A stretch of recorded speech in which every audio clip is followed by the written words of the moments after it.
E aí, meu povo, tudo bem com vocês? Como é que vocês estão? Tudo dominado? Tudo tranquilo? Professora Ana Flávia, estamos de volta com as nossas videoaulas. Hoje vamos rever alguns assuntos que já estudamos no decorrer dessas semanas. Quais são eles? Esparta e Atenas. Dentro da questão ateniense, vamos também colocar algumas informações a mais de complemento, que são os Jogos Olímpicos da Grécia Antiga. Então, vamos ver esse contexto dentro de Atenas. Vamos falar também sobre a questão espartana, como eles se socializavam, como era a sua civilização, como era o desenvolvimento da sua cidade. Lembrando que já estudamos Esparta e Atenas. A aula de hoje, podemos dizer que é uma revisão sobre o que a gente já viu, só acrescentando algumas informações a mais com relação aos Jogos Olímpicos da Grécia Antiga. E aí? Estão preparados para a nossa aula? Você que está assistindo a aula se você tiver dúvida, o que é para fazer? Perguntar lá no Class. Não fique com ela guardada para você. Passe sua mensagem, passe sua pergunta que eu irei esclarecer. E aí você pode também reassistir as aulas para também ver se você não deixou passar alguma informação no decorrer da aula que algo pode ter tirado sua atenção, o foco do que você estava fazendo. Professora, preciso fazer alguma anotação da aula de hoje? Precisa. Especificamente lá nos Jogos Olímpicos, quando eu estiver explicando para vocês. Com relação a Esparta, não precisa. Com relação a Atenas, não precisa, porque a gente já tem essas informações no seu caderno com relação ao que já estudamos anteriormente. Só para complementar, você vai anotar sobre os Jogos Olímpicos. Então, a bola a todos e vamos começar. E aí, começando o nosso slide, nós temos o que? A democracia ateniense. O que isso significa? A cidade de Atenas. Então, nós temos aqui 4 perguntinhas básicas para vocês. O que foi? Qual a democracia? Quem eram os cidadãos? E quais as suas principais características? Lembrando que esses pontos já foi visto no decorrer das nossas aulas. Estamos fazendo o quê? Uma revisão, um fechamento sobre o que já estudamos. Então, aqui nós temos o que foi. Vamos lá. A democracia ateniense foi um regime político criado e adotado em Atenas, no período da Grécia Antiga. Então, olha a informação. A cidade ateniense está localizada dentro de qual país? Dentro de qual território? Grécia Antiga. Ela foi essencial para a organização política das cidades-estados, sendo o primeiro governado democrático da história. O que isso quer dizer? Que Atenas teve o primeiro governo, a primeira situação política democrática da história. O que isso quer dizer?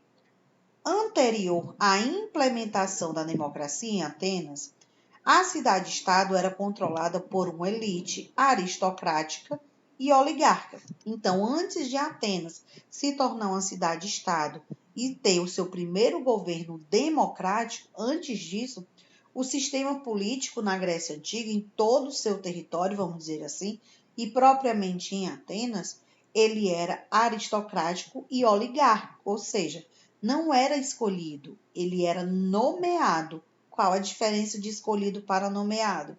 Escolhido é através de votação. Nomeado é quem está no poder que vai nomear o seu sucessor.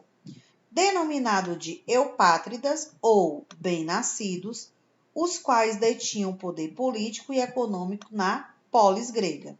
Entretanto, com o surgimento de outras classes sociais, que classes sociais foram essas? Os comerciantes, pequenos proprietários de terras, artesãos, camponeses, após o surgimento dessas classes sociais, as quais pretendiam participar também da vida política, a aristocracia resolveu rever a organização política das cidades-estados, o que mais tarde, ou seja, que a decisão acabou resultando na implementação de uma democracia. E aí, que características essa democracia apresenta? Vamos lá. Uma democracia direta, reformas políticas e sociais, reformulação da Constituição. O que é reformulação? Rever as leis, rever algumas condenações, algumas ações para poder melhorar a questão das cidades-estados.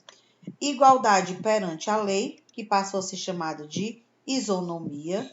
Igualdade de acesso aos cargos públicos, que se chamou isocracia. Igualdade para falar nas assembleias, que se chamou isegoria.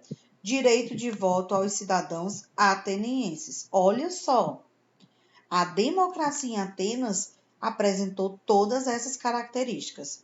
Igualdade perante a lei, então todos, independente da classe social, o crime que cometesse, ele iria ser julgado da mesma forma. Igualdade aos cargos públicos também seria um direito de todos. Igualdade para falar nas assembleias, você ter direito de voz também. E direito ao voto aos cidadãos. Mas quem eram esses cidadãos atenienses? Temos aqui no lado. Diante disso, podemos instituir que a democracia ateniense não era para todos os cidadãos, sendo, portanto, limitada, excludente e elitista. O que é elitista? Que era só a elite, só aqueles que tinham estudo, aqueles que tinham cargos públicos, aqueles que eram bem nomeados, então esses sim, eles poderiam votar. Analisando a situação, se antes nem direito de voto o povo ateniense tinha, de certa forma, eles estão lucrando, mesmo que só quem tenha direito a voto, só quem seja considerado um cidadão, sejam aqueles que têm certos poderes, certas posses, herança, dinheiro, dentro da cidade de Atenas. Além de Clístenes, Péricles deu continuidade à política democrática. Ele foi um importante democrata ateniense que permitiu ampliar o leque de possibilidades para os cidadãos menos favorecidos. De acordo com o que a gente já estudou, esses cidadãos menos favorecidos eram os escravos, eram os camponeses. Por quê? Porque eles não tinham posses, eles exerciam trabalhos. Por volta de 404 a.C., a democracia ateniense sofreu um grande declínio, quando Atenas foi derrotada por Esparta na Guerra do Peloponeso, evento que durou cerca de 30 anos. Então, essa guerra entre Esparta e Atenas durou cerca de 30 anos. E aí tinha a questão militarista, que até isso, a educação, a questão militarista era diferente entre Atenas e Esparta. Esparta era considerada uma civilização militar, uma sociedade guerreira, porque desde os 7 anos os meninos já aprendiam a guerrear, já participavam de treinamentos. Já que em Atenas não, esses cargos, essa questão militar, esses soldados, eles iam surgindo com o passar do tempo e não era obrigatório, e sim era uma escolha. Então, após a gente fazer a nossa breve revisão sobre a questão de Atenas, vamos entender a questão dos Jogos Olímpicos na Grécia Antiga. Temos aqui, na Grécia Antiga realizavam-se periodicamente competições artístico-desportivas de caráter religioso. Os jogos aconteciam nos santuários. Esses jogos eram uma forma de homenagear os deuses através dos esforços dos atletas. Os mais famosos festivais pan-helênicos eram realizados no Santuário de Olímpia. Por isso o nome Jogos Olímpicos, porque o nome olímpico vem de Olímpia. E esses jogos aconteciam de 4 em 4 anos, em honra, em homenagem ao deus principal, ao deus dos céus, que para eles era o deus mais poderoso, chamado de Zeus. Então, o que vocês vão anotar neste ponto? Coloquem aí observação. Os Jogos Olímpicos surgiram na Grécia Antiga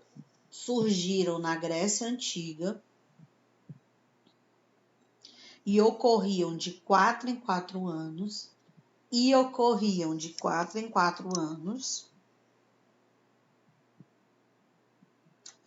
e eles tinham como objetivo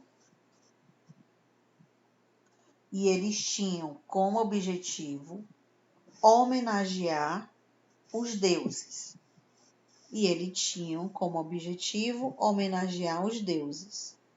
Onde o principal era Zeus.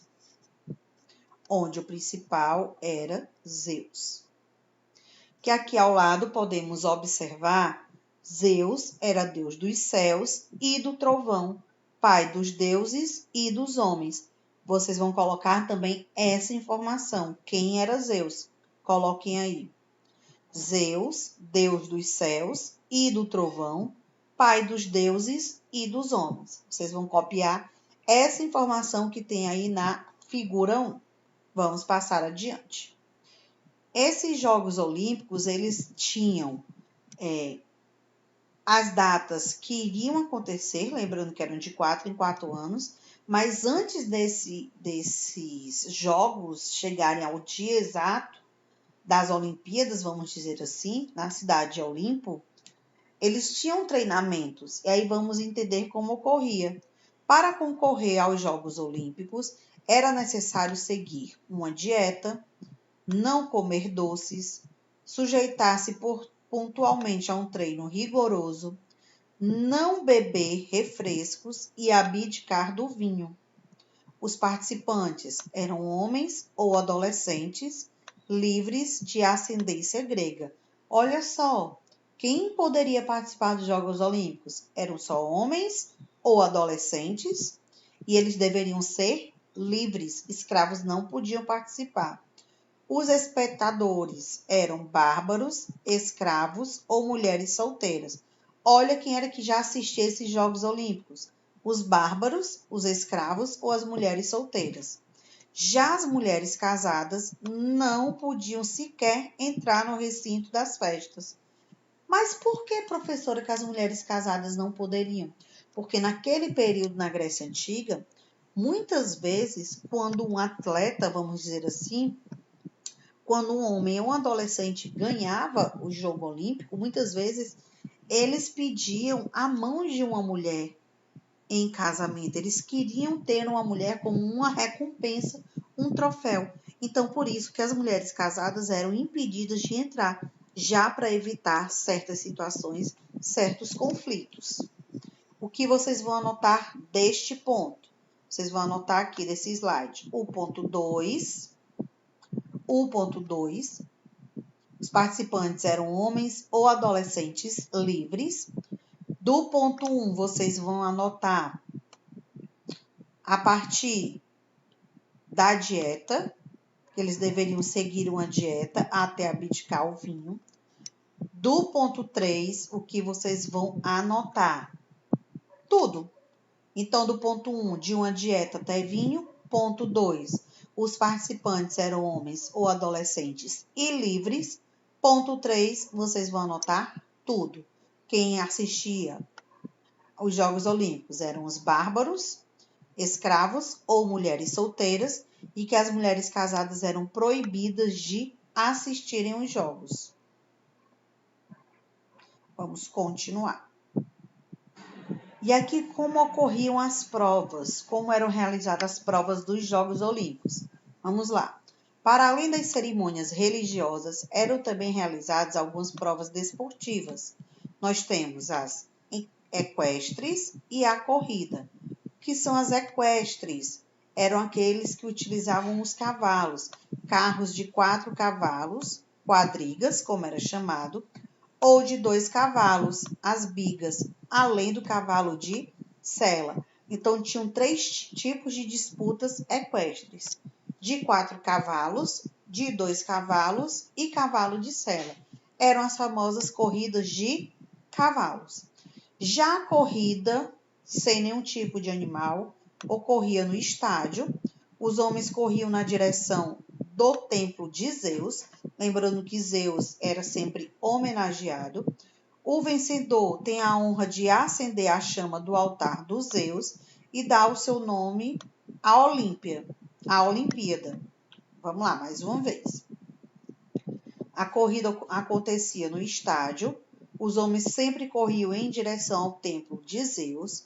O vencedor dessa corrida, ele tinha a honra de acender a chama do altar de Zeus e dar o seu nome à Olimpíada. A Olimpíada, ela era conhecida pelo nome do vencedor.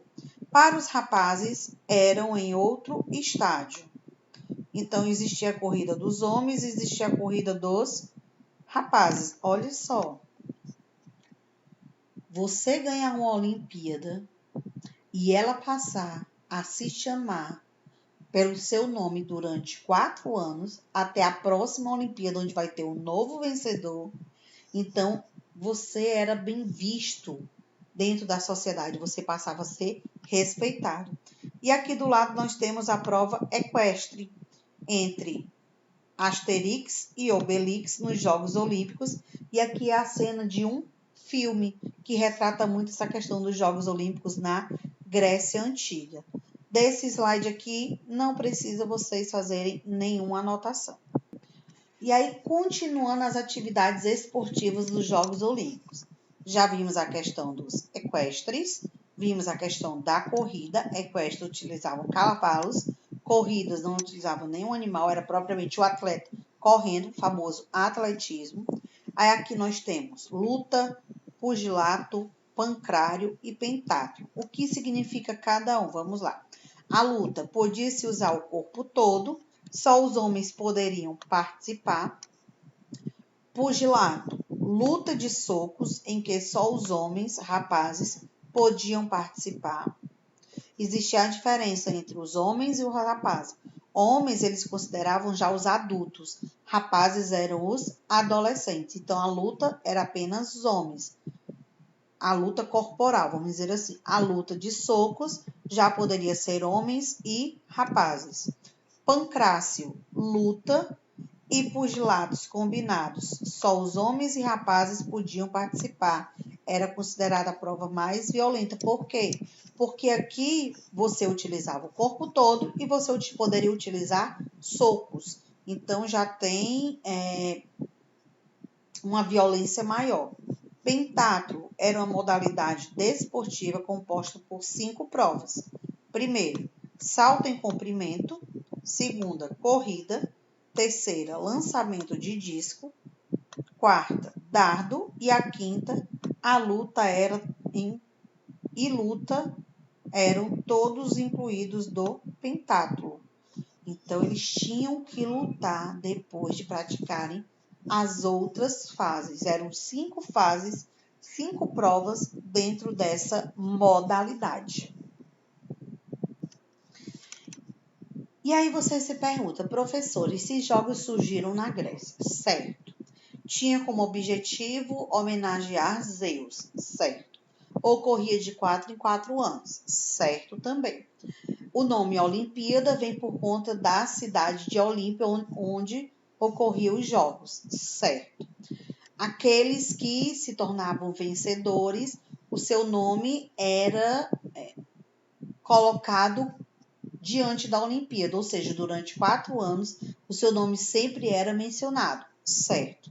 Mas, afinal, qual a importância realmente desses Jogos Olímpicos? Tanto para aquela época como para os dias atuais. Mostrar o poder, mostrar a força, as habilidades, né? E aqui nós temos outros pontos. Na altura da realização dos Jogos, proclamavam-se tréguas sagradas que impediam os conflitos locais em toda a Grécia. Ou seja, eles sentiam-se por breves instantes o patriotismo nacional. Essa Olimpíada durante quatro anos acabava com qualquer conflito que estivesse surgindo. Por exemplo, o conflito entre Atenas e Esparta, que foi durante 30 anos esse conflito. De 4 em 4 anos, eles davam uma trégua para a realização dos Jogos Olímpicos. Lembrando que esses Jogos Olímpicos poderiam participar homens livres de qualquer cidade da Grécia Antiga. O prêmio atribuído aos vencedores era uma coroa de ramos de oliveira, uma coroa de glória. Por quê? Porque aquele que recebia essa coroa, ele era considerado o vencedor, ele era visto como uma pessoa de grande poder. Então, a coroa de oliveira representava toda a sua bravura. As vitórias eram constantes na poesia, na pintura, na escultura, fazendo com que os atletas eles fossem sempre aclamados como heróis. Então, com relação aos Jogos Olímpicos, a gente vai encerrando esse ponto aqui, porque agora vamos ver sobre Esparta. Fazer o resumo sobre o que já estudamos nas aulas anteriores. Encerramos a questão dos Jogos Olímpicos aqui nesse slide. Vamos agora para Esparta. E aí, fazendo a revisão sobre o que já estudamos, quem foram os fundadores da cidade-estado espartana? Nós temos os Dórios, deixa eu alterar a cor, vou limpar e alterar aqui a cor, vamos lá, limpar e alterar a cor. Nós temos os Dórios, foram os fundadores da cidade de Esparta, principal foco, guerra, pirâmide social, a divisão da classe social, espartanos, periecos e os ilotas. Lembrando que os ilotas era a maior parte da população espartana, que eram os escravos. Nós temos aqui a definição de cada um, mais uma vez, que já tem anotado no seu caderno. Não precisa vocês anotarem nada sobre Esparta, a não ser que você não tenha assistido às aulas anteriores e não tenha essa anotação para lhe ajudar a responder o TD. Mas quem foram os espartanos? Os bem-nascidos, filhos de espartanos, nascidos em Espartas e que tinham direitos políticos. Resumindo, a elite, aquele que tinha o grande poder. Periecos, estrangeiros e comerciantes. E os ilotas eram escravos por guerra, pertencem ao Estado e não ao indivíduo. Eram escravos prisioneiros, porque Esparta conquistava cidades, conquistava povoados e automaticamente aquela população se tornava escrava dos espartanos para poder trabalhar nas atividades econômicas. Política. Tinham 2 reis, um rei civil e um rei militar, era comandado por 2 reis. Nós tivemos a Gerúsia, que era o conselho de anciãos, a assembleia, formada por anciãos, a Péia, composta por homens com mais de 30 anos, e os éforos era o poder consultivo com deuses e oráculos, os mais velhos e os mais experientes. Eles ajudavam esses 2 reis em conselhos, vigiavam a forma como os reis agiam, então eles poderiam, de certa forma, serem, ou vamos dizer assim, olheiros, ver de que forma eles estavam agindo, se era de forma certa ou forma errada. As mulheres, elas poderiam participar da política, mas não quer dizer que elas eram ouvidas e atendidas. Por que que elas participavam? Porque elas tinham que saber tudo que fazia parte da política, a partir do momento que ela passasse a ter os seus filhos, principalmente os meninos, os homens, elas, até os 7 anos de idade, contar as histórias, ensinar para eles sobre a cultura, sobre a política do seu povo, e aí, a partir dos 7 anos, eles serem enviados para campos de treinamentos e lá eles se tornarem guerreiros. A educação era totalmente voltada para fins de guerra. Homens de 6 a 30 anos eram considerados aprendizes militares. Eles tinham o dever de aprender a se virar, a fazer coisas sorrateiramente, ou seja, sem necessitar de ninguém. Tentar se virar, tentar realizar as suas atividades sem nenhuma ajuda. Homens com mais de 30 anos eram considerados políticos, membros da APELA. Principais guerras. Tivemos guerras médicas contra os persas, tivemos a guerra do Peloponeso contra Atenas, onde a guerra de Esparta e Atenas foi considerada a mais importante. Ela durou cerca de 30 anos e Esparta conseguiu, de certa forma, dominar o território de Atenas. Localização: Península do Peloponeso, principal fonte de renda, terras para praticar a agricultura e explorar o militarismo, o poder da sociedade espartana, que era uma sociedade guerreira. A gente vai encerrando a nossa aula por aqui. Qualquer dúvida que tiverem, mais uma vez, podem perguntar no Class. Não esqueçam, qualquer dúvida que tiverem, podem perguntar no Class. Até nosso próximo encontro, até a nossa próxima aula. Tchau!